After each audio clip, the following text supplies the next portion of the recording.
This is your news source evening bulletin for today, Tuesday, the 24th day of January in the year 2023.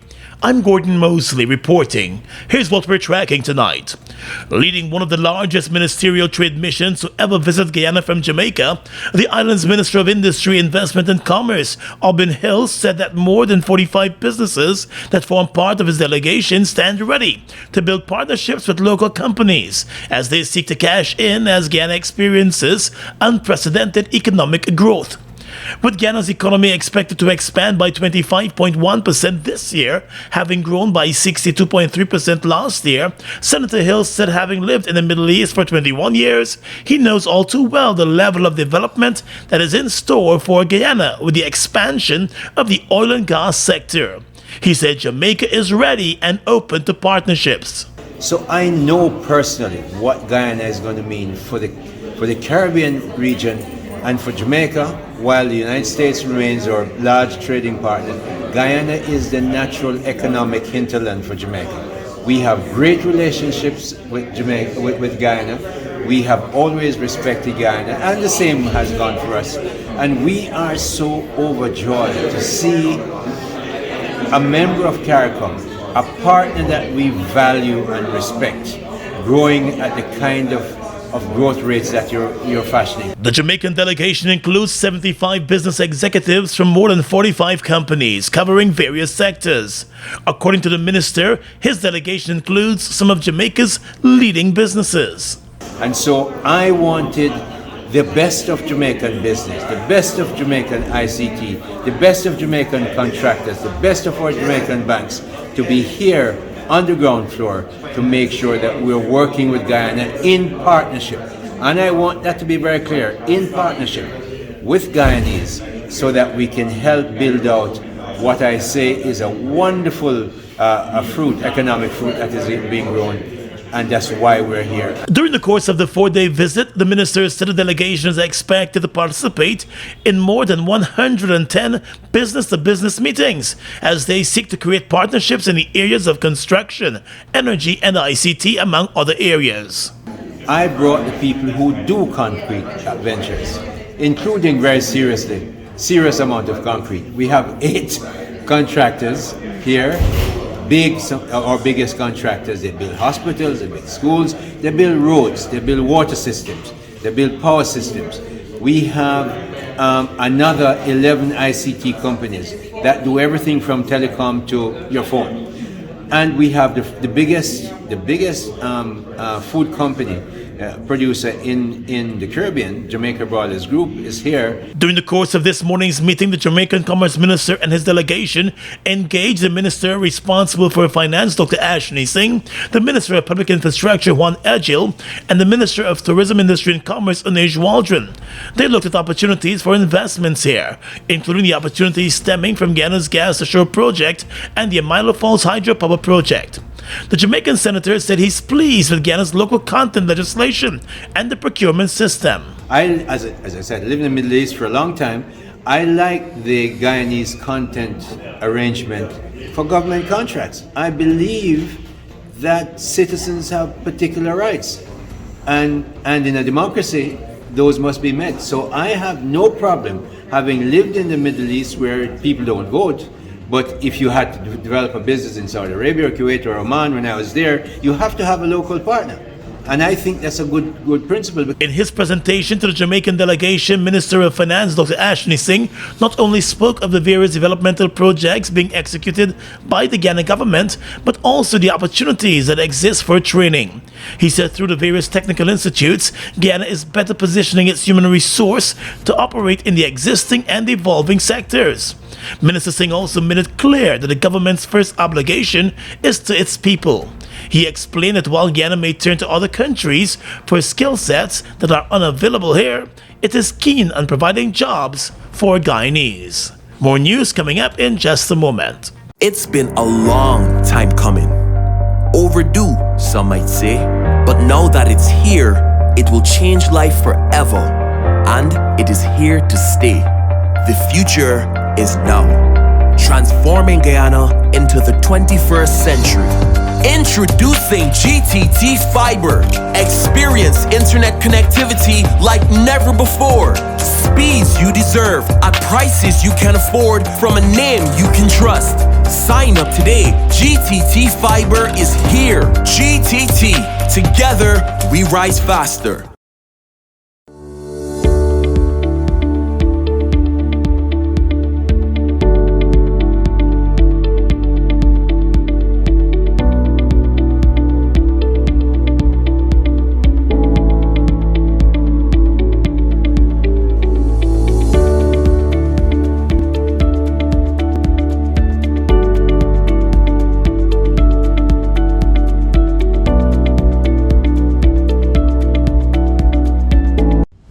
Giftland Office Max, we're all about customer satisfaction.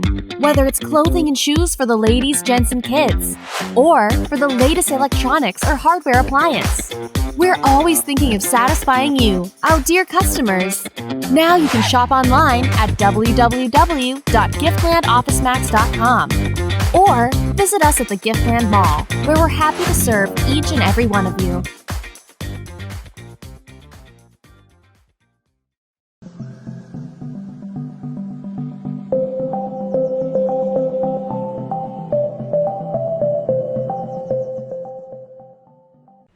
Fina, how you could get yarning on today's pension day? I collect my pension and went to the market since the 23rd. How you mean? I tell you, levy switched to lodgement. Since me last book finished, I switched. Oh, you join up a lodge? What's this lodgement? Oh, the NIS lodgement system allows pensioners to get their pension into their bank account. The money is paid into the account by the 23rd of the month, so you could withdraw it whenever you like. So wait, I ain't got to join no long line. Why you ain't tell me before? Told you clear. When you go to submit your life certificate, ask them for the allotment application form. When you complete it and the bank verify it, then NIS is going to process it. After they process it, your money will be in your account. Well, all right, I got there now. And don't forget, when you're carrying your life certificate, ask them for the lodgement application form.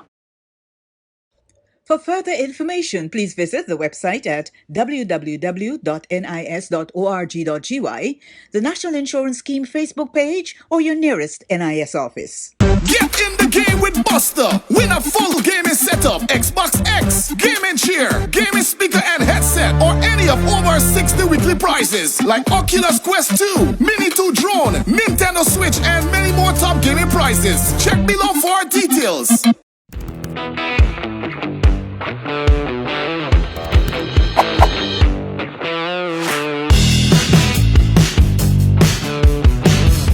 Some tragic news to report now. A 47-year-old Belfield squatting area woman was found murdered yesterday afternoon. An ex-lover is the prime suspect, according to the police. The Guyana police force last evening announced that investigations have been launched into the murder of Nazaleen Mohammed. The woman's lifeless body was found in a canal yesterday afternoon at Hope Lowlands along the railway embankment on the east coast of Demerara. The body bore a number of wounds, including a slash across the abdomen and slashes to the face, neck, and ears. She was pronounced dead at the scene as emergency services were summoned. The mother was last seen alive yesterday morning when she left her home for her brother's residence in the same Hope Lowlands area. The police said her current partner is a fisherman who was at sea. The woman's son told investigators that he received a call from his mother's phone during the course of the day, and it was her ex-partner who was on the other line. The 32-year-old son also reported hearing his mother's voice in the background pleading for her phone before the call was disconnected. That was the last time he heard his mother's voice. The Guyana Police Force has launched a search for the suspect, but has released no details about the man's identity. Investigations into the gruesome murder are ongoing tonight. Sounding a strong warning to the more than 500 co-op societies in the country, the Minister of Labour, who overlooks co-op societies, Joe Hamilton, has indicated that those co-ops that have unused lands in their possession will be relieved of those lands if they keep them unused. Minister Hamilton, during his budget debate, said that there are tens of thousands of acres of lands in the possession of various co-op societies, and many of them are not used. Regarding cooperative societies in this country, we will have to resolve or dissolve. Because the nation must be told and informed that cooperative societies in this land of ours, they have in their possession tens of thousands of acres of land, most of it non-productive. Let me repeat. Mr. Speaker, cooperative societies, they have in their hands lands that belongs to the state, tens of thousands of acres that are unproductive. Most of it, in many instances, are run by some family or some one man who took it over. Took it over and it's unproductive. Let me clarify. Hamilton said his ministry is already in discussion with the Guyana Lands and Surveys Commission, the Guyana Forestry Commission, and the Jamaica-Guyana Agricultural Development Authority to determine what percentages of lands are in the possession of the various co-op societies and the status of those lands. Whether the Lands and Surveys, whether the Forestry Commission, whether MMA, we will have to make those lands productive. Because as we continue to speak about food security and agricultural expansion, we cannot afford, the nation cannot afford, that tens of thousands of acres that are in the hands of co-op societies, they continue to be unproductive. While hinting at the possible repossession of the lands and the dissolution of dysfunctional co-op societies, the Labour Minister said the co-op department is prepared to work along with those societies that are interested in development. Those that want to work for development, we will work with them. But what we will not continue to have happen, people utilizing the farcical umbrella of co-op societies when they have government land in their possession. And I have no apologies to make.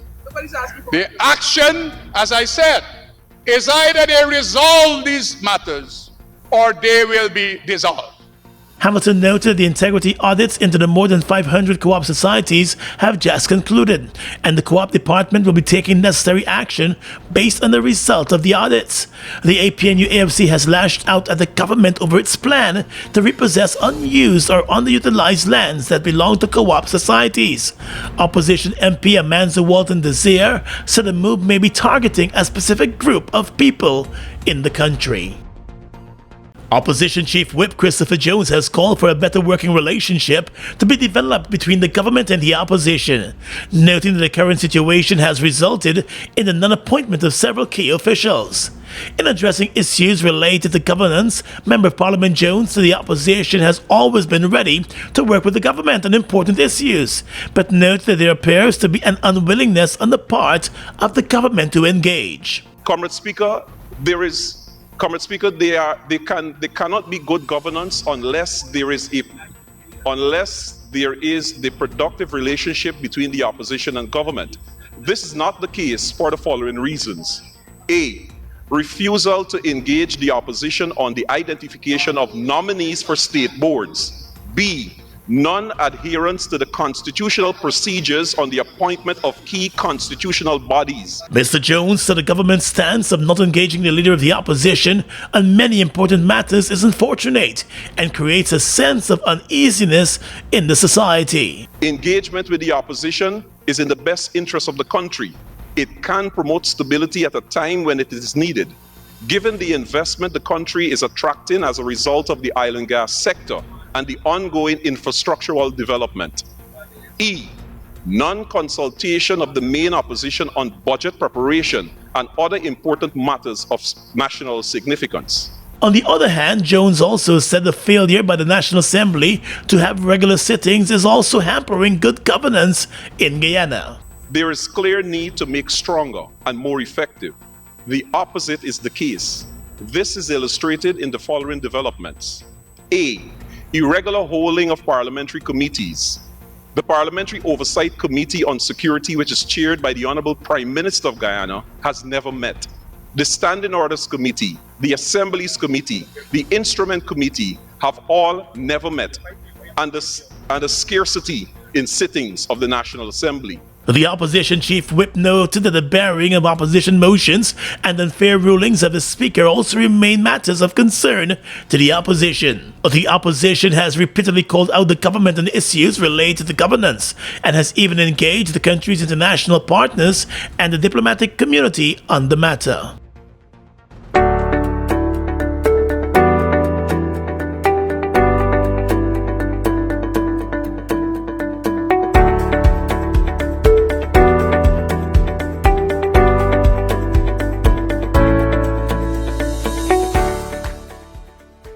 It's your time to win big. Spend $2,000 or more at any Massey stores to enter our Christmas jackpot promotion. You can be the lucky winner of a brand new Nissan X-Trail. You can also win a sofa set, Samsung gas stove, motorcycle, $300,000 in cash, or a fabulous weekend trip for two. Shop now until January 31st for a chance to hit Massey's Christmas jackpot. Check out our Facebook, Instagram, or website for more details. Anson Mini Mart is now open to serve your everyday wants and needs. Our experienced pharmacists will help you feel your best, ensuring you bring home everything you need. We guarantee you will come back for everything you want. Our team is friendly. Our shelves are stocked and ready. Hassle-free shopping for your busy life. Anson Mini Mart, everyday shopping made easy. From our home to yours. Anson Mini Mart is now open to serve you. Call 220-0505 or check out our Jamaica-Guyana Facebook page for more details.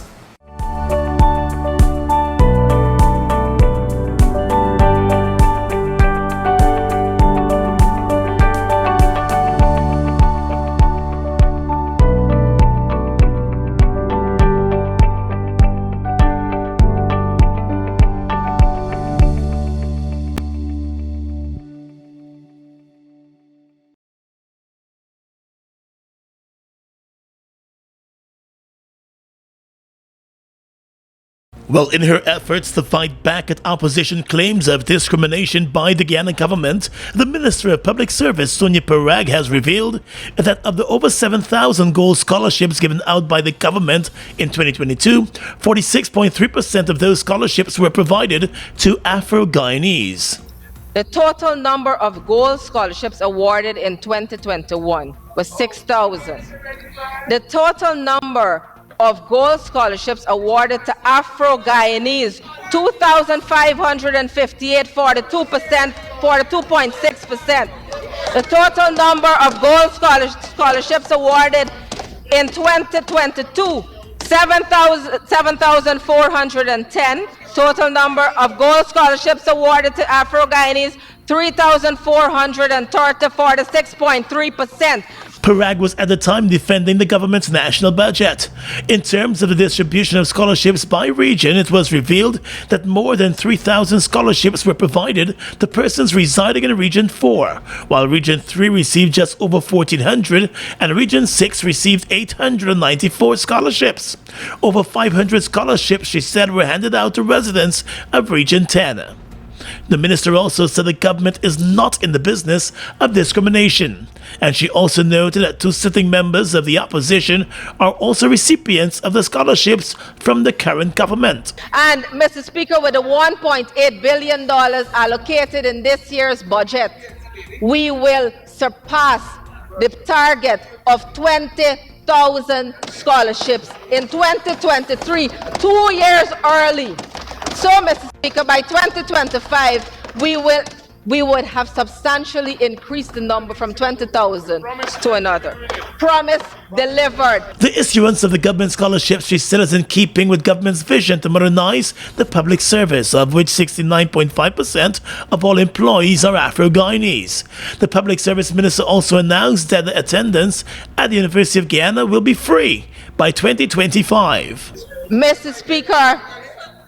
Speaker, the University of Guyana will be free to Guyanese.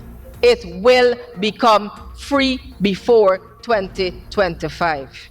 In the meanwhile, scholarships are offered to Guyanese, ordinary Guyanese, to have the opportunity to go to the University of Guyana so that they may enhance their skills to fill the gaps that is so needed in the public sector. And that is what PSM would do for human capacity building.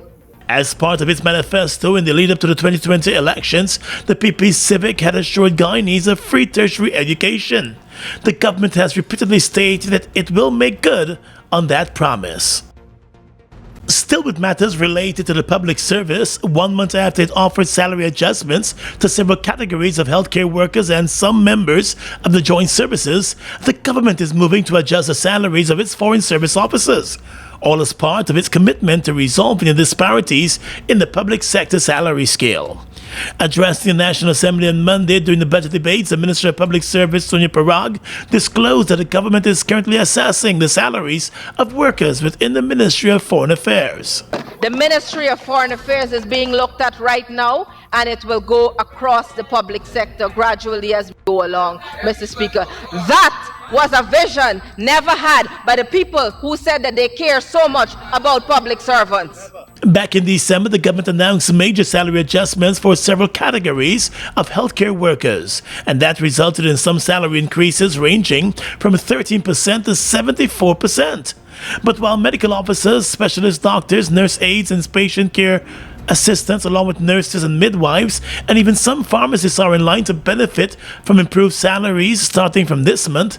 Nursing tutors who have been functioning within the various nursing schools across the country have indicated that they feel undervalued and unappreciated since no adjustments have been made to their salaries. Apart from healthcare workers, the salaries for some categories of workers in the Guyana Police Force, Guyana Defense Force, and the Fire Service have also been adjusted. The adjustments are in keeping with the plans of the government to resolve anomalies found in the salary scale for many public servants.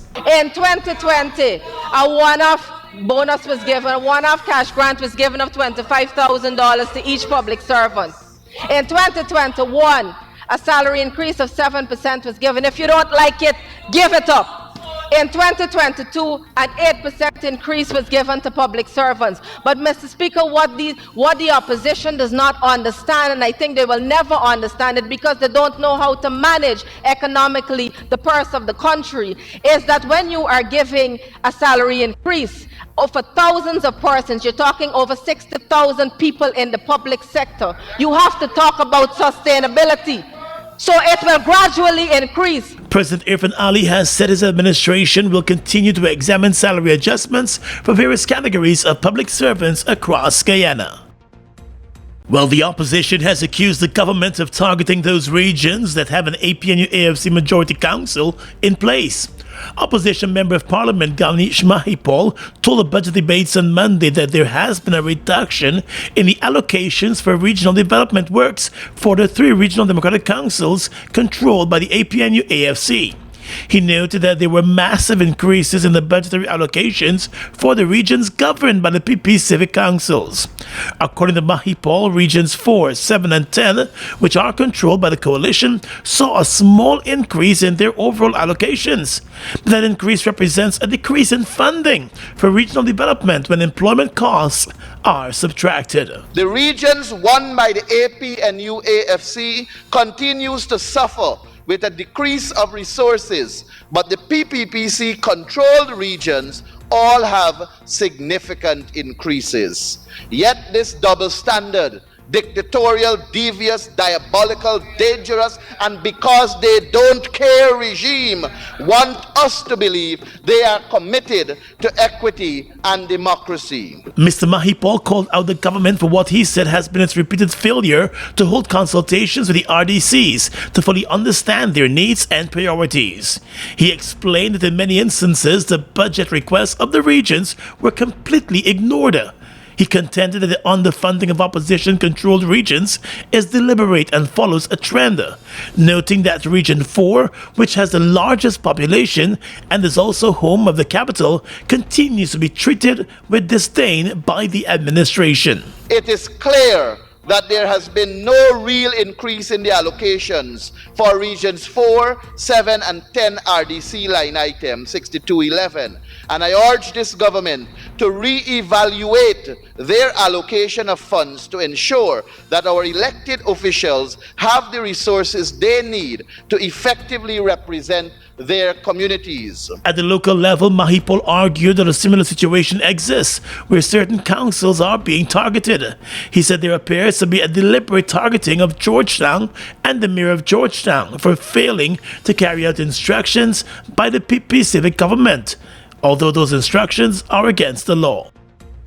Ansem Mini Mart is now open to serve your everyday wants and needs. Our experienced pharmacists will help you feel your best, ensuring you bring home everything you need. We guarantee you will come back for everything you want. Our team is friendly. Our shelves are stocked and ready. Hassle-free shopping for your busy life. Ansem Mini Mart, everyday shopping made easy. From our home to yours. Ansem Mini Mart is now open to serve you. Call 220-0505 or check out our Ansem Guyana Facebook page for more details. Food Max Supermarket, located on the ground floor at the Giftland Mall, is your one-stop shop for all your grocery needs. We stock a variety of imported frozen meat and food products, fresh produce, and pet supplies, freshly made bread. Rotisserie chicken and patties are also available daily. Shop in comfort today at Food Max and let our courteous staff assist you in satisfying your shopping needs. Food Max, the fresh food specialist. It's one of your biggest goals, getting your own home, where memories are made, where happiness lives. You may feel that home ownership or renovation is beyond your reach, but we at Republic want you to know that there's always a way. Ask us about our suite of mortgages. Let's help make your housing wishes come true. Or advise on how the equity in your existing home can finance other dreams and goals. Call or go online to learn more. Get in the game with Buster. Win a full gaming setup, Xbox X, gaming chair, gaming speaker and headset, or any of over 60 weekly prizes like Oculus Quest 2, Mini 2 drone, Nintendo Switch, and many more top gaming prizes. Check below for details. Fuel it up and drive, Super 95. Tune up, fuel it up and drive, Super 95. Tune up. Protect your fuel system, boy. High mileage and performance, boy. Guy Oil Super 95 gasoline gives you more reasons to drive and is available at 56 service stations nationwide. For affordable price, high performance, and high mileage, choose Guy Oil's Super 95 gasoline. Fuel it up and drive.